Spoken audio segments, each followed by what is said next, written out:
Lots of Newfoundlanders and Labradorians spent the night glued to their TV screens watching the results for the 2024 U.S. elections.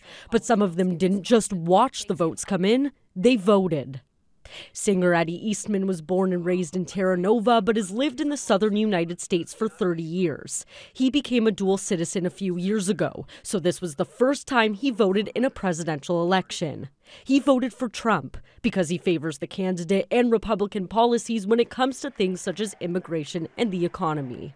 He was excited about the election results and was also excited to vote. It felt good. It's a civic thing, like voting for prime minister or whatever. It's just something that people should do, not to take the politics around you for granted. If you got a gripe about something, you can't really say much about it if you're not involved. Many who voted for Democratic candidate Kamala Harris weren't as pleased. Janet Stinson Howells is a dual U.S. American citizen because her father was a U.S. Marine. He voted for Trump, she voted for Harris, and they both voted from St. John's by applying for an absentee ballot. She hoped for different results. I just felt really demoralized, really. I just thought, God, how could that happen? I really had a lot of hope.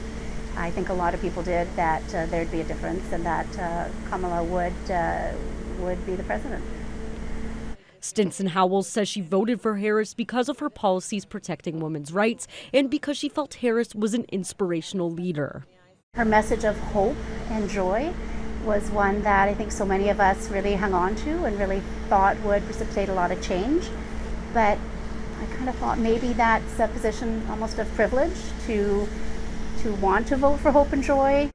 Although there's mixed and strong opinions about the outcome of the U.S. election, dual citizens with connections to this province say it's a privilege being able to have their say. Jessica Singer, CBC News, St. John's.